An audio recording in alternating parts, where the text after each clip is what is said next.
100 TV live, आपका प्रदेश आपकी आवाज पे। चलिए बढ़ते हैं आज की ताजा और बड़ी। यूनेस्को और अमृता विश्व विद्यापीठम ने मिलकर मासिक धर्म, स्वास्थ्य और स्वच्छता का अभियान शुरू किया। फरीदाबाद में 8 जून 2023 को यूनेस्को इंडिया और अमृता विश्व विद्यापीठम, जिसे NIRF 2023 रैंकिंग द्वारा भारत के शीर्ष 10 विश्वविद्यालयों में शामिल किया गया है, मासिक धर्म, स्वास्थ्य और स्वच्छता प्रबंधन के बारे में महिलाओं, विशेष रूप से युवा और स्कूल जाने वाली लड़कियों के बीच जागरूकता पैदा करने के लिए एक अभियान शुरू करने के लिए एक साथ आए हैं। फरीदाबाद के अमृता अस्पताल में आयोजित इस कार्यक्रम में एक कॉपी टेबल बुक, एक राष्ट्रीय सर्वेक्षण और गैप एनालिसिस रिपोर्ट और यूनेस्को इंडिया द्वारा 5 लर्निंग टीचिंग मॉडल के राष्ट्रीय लॉन्च को चिन्हित किया गया, जिसमें मासिक धर्म, स्वास्थ्य और स्वच्छता प्रबंधन, विकलांगता, शिक्षकों, युवा, वयस्कों और पोषण से संबंधित चुनौतियों का समाधान शामिल है। स्पॉटलाइट रेड नामक टीचिंग लर्निंग मॉडल शिक्षार्थियों, शिक्षकों, माहवारी और समुदाय के नेताओं को मासिक धर्म के प्रबंधन और इसके सामाजिक प्रभाव के बारे में जागरूक करने के लिए व्यापक समझ और कौशल विकास के लिए संसाधनों और रणनीतियां प्रदान करता है। उनका उद्देश्य विकलांग लड़कियों सहित विविध समूह के किशोरों को अवधि और युवावस्था की शिक्षा तक पहुंच के साथ सशक्त बनाना है और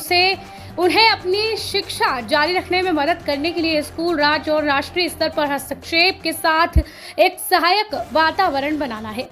यूनेस्को इंडिया द्वारा कीप गर्ल्स इन स्कूल के तहत मासिक धर्म, स्वास्थ्य और स्वच्छता प्रबंधन पर एक राष्ट्रीय सर्वेक्षण और गैप विश्लेषण रिपोर्ट भी लॉन्च की गई थी। लॉन्च इवेंट में फरीदाबाद के एक अनाथालय की 35 लड़कियों को मासिक धर्म स्वास्थ्य किट दिए गए। लैंगिक समानता और महिला अधिकारिता के लिए यूनेस्को अध्यक्ष अमृता विश्व विद्यापीठम और सिविल 20 के वर्किंग ग्रुप जेंडर इक्वलिटी और integrator holistic health keep girls in school पहल में भागीदार हैं।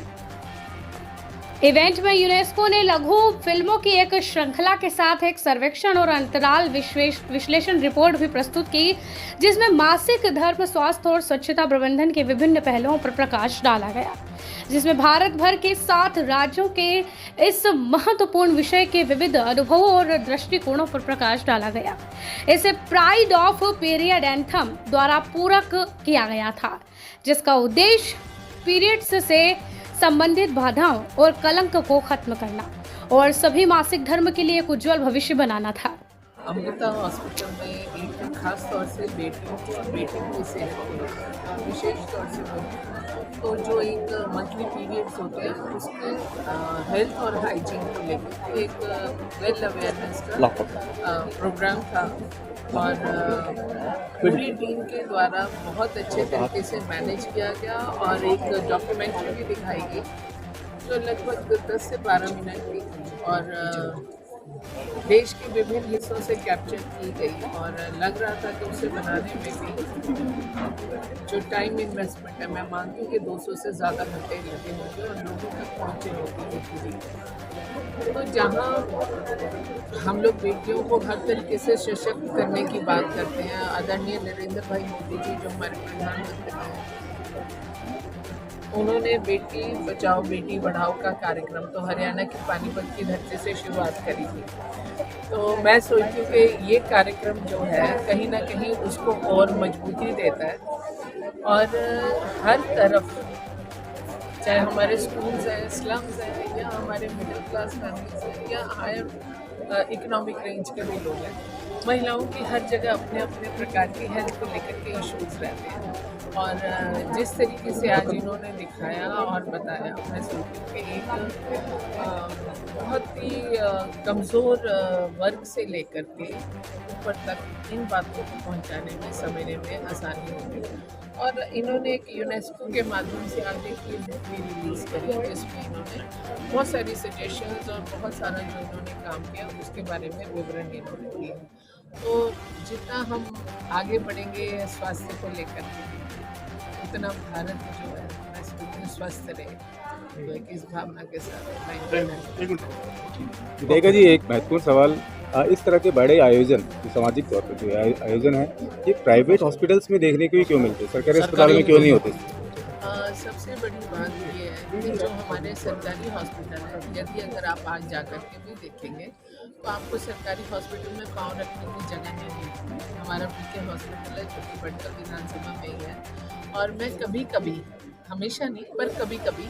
ख़ास तौर से जैसा मैंने अभी पहले भी बताया था कि हर महीने की 9 तारीख को हम पिंक डे बोलते हैं। पिंक डे मैंने कि उस दिन सारी की सारी सेवाएं जो है ना विशेष तौर से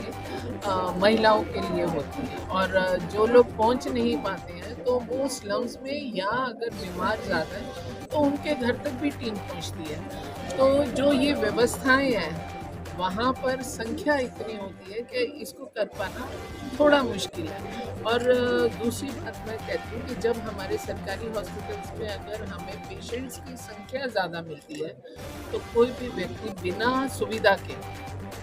दरवाजे पे पैर रखना भी पसंद नहीं करता। और आदरणीय मनोहर लाल जी के नेतृत्व में और हमारे अनिल विज जी के मार्गदर्शन में ये जो है बहुत अच्छे तरीके से, पहले से बहुत सुविधाएं बेहतर होती हैं।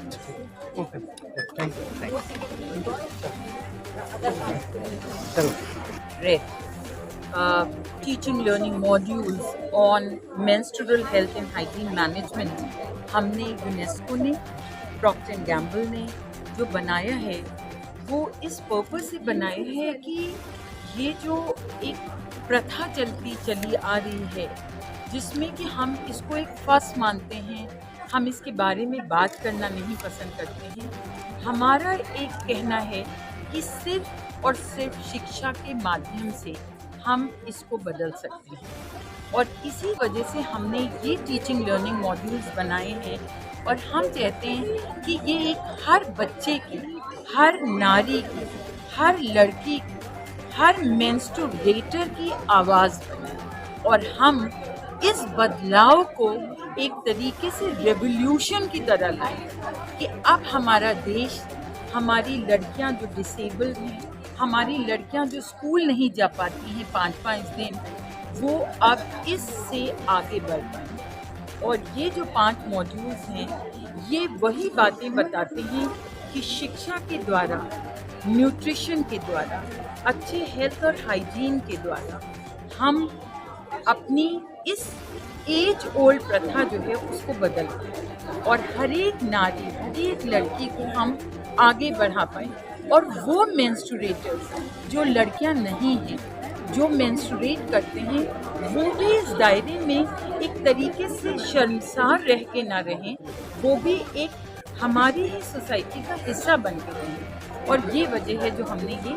कोशिश की है, और इसमें हम आप लोगों का साथ देते हैं, मीडिया का भी साथ हो, क्योंकि एडवोकेसी आपके हाथ में है, वो बटन आपके हाथ में है, उसको आप बदलाव को आगे बढ़ाएं।